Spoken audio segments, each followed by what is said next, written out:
कुंदानगरी बेळगावमध्ये rowdy शीटरांच्या घरांवर rowdy नियंत्रण पथकाने अचानक धाड टाकून मारक शस्त्रे जप्त केली आहेत. शहरातील 4 पोलीस ठाण्यांच्या हद्दीत ही कारवाई करण्यात आली. या कारवाई दरम्यान वाघ नखे, 3 तलवारी, 1 कोयता, 1 कुऱ्हाड तसेच आणखी 1 शस्त्र जप्त करण्यात आले. गौरंग गंजी वय 33 याच्या घरातून वाघनख व 3 तलवारी जप्त करण्यात आल्या.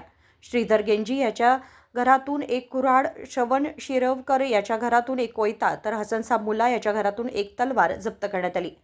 या रावडी शीटरांविरुद्ध मार्केट, टिळकवाडी आणि हिरेबागेवाडी पोलीस ठाण्यांमध्ये यापूर्वीच अनेक गुन्हे दाखल आहेत.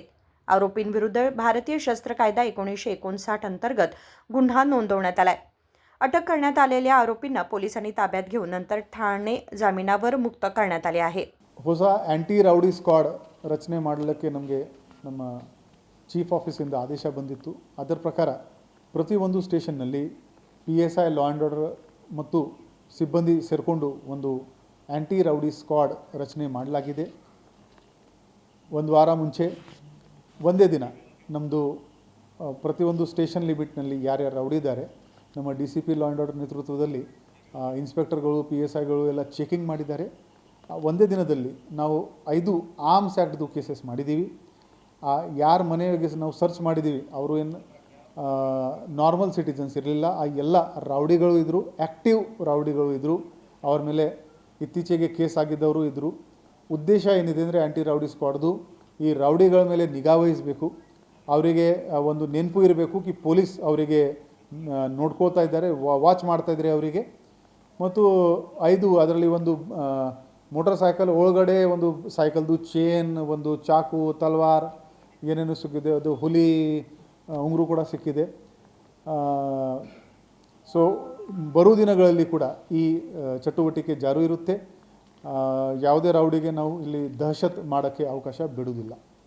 ಅದರ ಜೊತೆಗೆ ಪ್ರತಿದಿನ ಈ 112 ಕರೆ ನಮಗೆ ಇಲ್ಲಿ ಬರುತ್ತೆ. ಎಲ್ಲಿ ಲೌಡ್ ಸ್ಪೀಕರ್ದು ಸೌಂಡ್ ತುಂಬ ಜಾಸ್ತಿ ಇದೆ, ಆ ಕಂಪ್ಲೇಂಟ್ ಬಂದ ತಕ್ಷಣ ಆ ಮಾಲೀಕರ ಮೇಲೆ ನಾವು ಪಬ್ಲಿಕ್ ನ್ಯೂಸೆನ್ಸ್ದು ಕೇಸ್ ಹಾಕ್ತಾಯಿದ್ವಿ ಕರ್ನಾಟಕ ಪೊಲೀಸ್ ಆ್ಯಕ್ಟ್ ಪ್ರಕಾರ.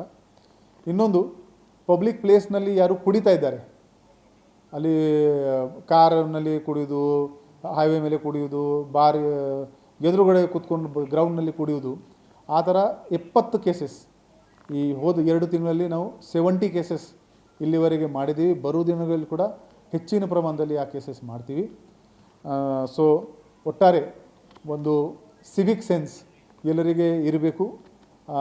ಹೆಣ್ಮಗಳು ಆಗಲಿ, ವಯಸ್ಸಾದವರು ಆಗಲಿ, ಅಲ್ಲಿ ಚಿಕ್ಕ ಮಗಳು ಆಗಲಿ ತಿರುಗಾಡುವಾಗ ಅವರಿಗೆ ಯಾವುದೇ ಭಯ ಆಗಬಾರ್ದು. ಆ ದಿಕ್ಕಿನಲ್ಲಿ ನಮ್ಮ ಪ್ರಯತ್ನ ನಡ್ತಾ ಇದೆ. ಎಲ್ಲ ಸಾರ್ವಜನಿಕರಿಗೆ ನಮ್ಮದು ರಿಕ್ವೆಸ್ಟ್ ಇದೆ ಮತ್ತು ಎಚ್ಚರಿಕೆ ಕೂಡ ಇದೆ. ಪಬ್ಲಿಕ್ ಪ್ಲೇಸ್ನಲ್ಲಿ ಕುಡಿದರೆ ಕಡ್ಡಾಯವಾಗಿ ಕೇಸ್ ಆಗುತ್ತೆ. ಅದರ ಜೊತೆಗೆ ರಾತ್ರಿ ಟೈಮ್ನಲ್ಲಿ ಬೀದಿನಲ್ಲಿ ಕುಡಿದುಕೊಂಡು ಬರೋದು, ಹೆಂಡತಿ ಜೊತೆಗೆ ಗಲಾಟ ಮಾಡೋದು, ಅಕ್ಕಪಕ್ಕದ ಮನೆಯವ್ರ ಜೊತೆಗೆ ಗಲಾಟ ಮಾಡೋದು, ಇಲ್ಲಿವರೆಗೆ ಏನಾಗ್ತಾಯಿತ್ತು, ನಮ್ಮ 112 ವೆಹಿಕಲ್ ಹೋಗಿ ಅವರಿಗೆ ಸಮಜಾಯಿಸಿ ಕೊಟ್ಟು ವಾಪಸ್ ಬರ್ತಾಯಿದ್ರು. ಈಗ ಹಾಗಿಲ್ಲ.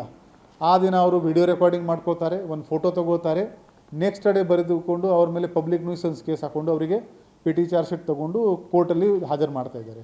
ಆ ಪಬ್ಲಿಕ್ ನ್ಯೂಸೆನ್ಸ್ದು ಕೂಡ ಕೇಸಸ್ನಲ್ಲಿ ಸುಮಾರು ಪ್ರಮಾಣದಲ್ಲಿ ನಾವು ಜಾಸ್ತಿ ಕೇಸಸ್ ಬುಕ್ ಮಾಡಿದ್ದೀವಿ. ಮತ್ತು ಕೆಲವು ಏರಿಯಾಯಿಂದ ಈಗ ಕಾಲ್ ಬರೋಕ್ಕೆ ನಮಗೆ ಕಡಿಮೆ ಆಗ್ತಾಯಿದೆ. ಸೊ ಹೋಪ್ಫುಲಿ 3-4 ತಿಂಗಳಲ್ಲಿ ಈ ಶಿಸ್ತು, ಡಿಸಿಪ್ಲಿನ್ ಏನಿದೆ ನಮ್ಮ ಬೆಳಗಾವಿ ನಗರದಲ್ಲಿ ನಿಮಗೆ ಕಂಡು ಬರುತ್ತದೆ. ಧನ್ಯವಾದಗಳು. विनोद कोलकार, KMM मराठी, बेळगाव.